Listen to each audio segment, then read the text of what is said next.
भारत पाकिस्तान के बीच हाल ही में हुए तनाव के दौरान टर्की ने पाकिस्तान का साथ दिया था। इसके अलावा ड्रोन आदि सप्लाई किए थे।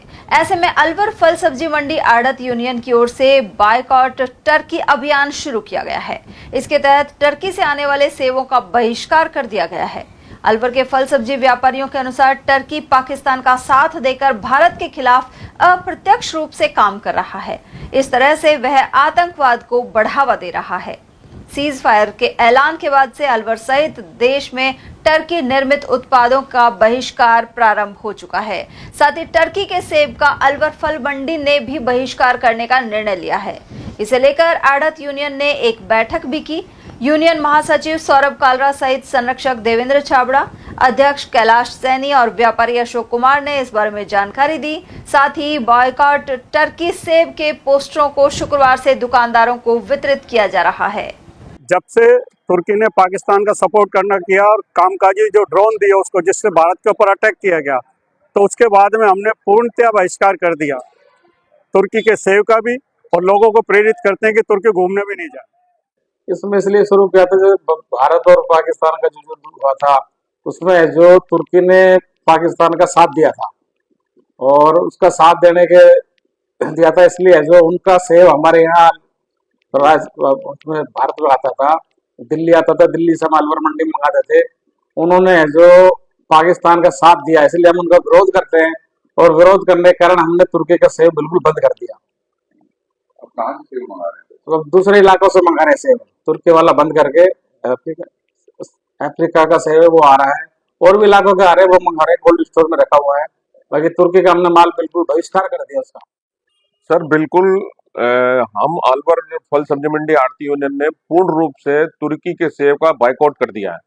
इंडिया फर्स्ट, जो पहले हमारे भारत की बात करेगा उसके हम साथ हैं, हम अपने देश के साथ हैं। किसी कीमत पे भी एक सिंगल दाना भी हम तुर्की का सेब का नहीं मंगाएंगे, और हम लोगों को जागरूक करेंगे कि जो लोग पर्यटन के तौर पर तुर्की को देखते हैं या तुर्की जाते हैं, उनसे भी हम रिक्वेस्ट करेंगे कि वो तुर्की ना जाएं, जिससे इन लोगों को पता लगेगा, जो आतंकवाद का साथ देते हैं, जो पाकिस्तान का साथ देते हैं, इन लोगों को भी पता लगना चाहिए ना। जब इनकी फाइनेंशियली कमर टूटेगी, जब इनको पता चलेगा कि अर्थव्यवस्थाएं कैसे चलती हैं, अर्थव्यवस्थाएं कैसे चलती है, इनको जब पता लगेगा तो इनको अक्ल आएगी ठिकाने।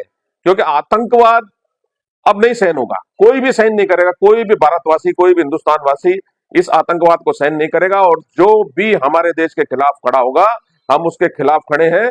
और आज से हैशटैग तुर्की बॉयकॉट, तो मतलब पूर्ण रूप से बॉयकॉट।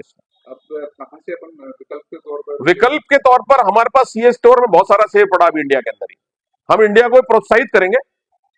दूसरा, साउथ अफ्रीका जो हमारे साथ, दक्षिण अफ्रीका जो है हमारे साथ हमेशा सहभागी रहा है हमारे देश का, हम वहां से भी सेब बहुत अच्छा आता है, वहां से हम अब इंपोर्ट करके वहां से सेब मंगाएंगे, लेकिन तुर्की का पूर्ण रूप से बहिष्कार करेंगे।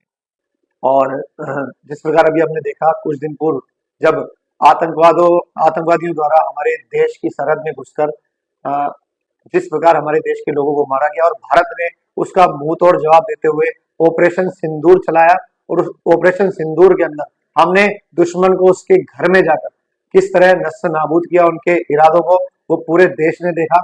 लेकिन उसी समय एक अघोषित युद्ध की स्थिति पूरे विश्व के सामने पैदा हो गई थी, जिसमें भारत और पाकिस्तान दोनों आमने सामने थे, और अप्रत्यक्ष रूप से पाकिस्तान का विदेशी ताकतों ने जो साथ दिया, उसमें मुख्य रूप से जो नाम आया चीन के बाद तुर्की का था।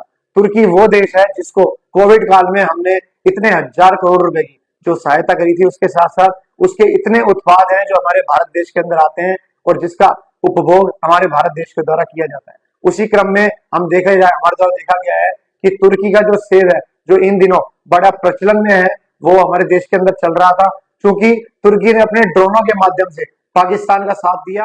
और कुल मिलाकर पाकिस्तान का साथ देने वाले देश के सेबों का बहिष्कार कर अलवर के फल व्यापारी देशभक्ति का जज्बा दिखा रहे हैं।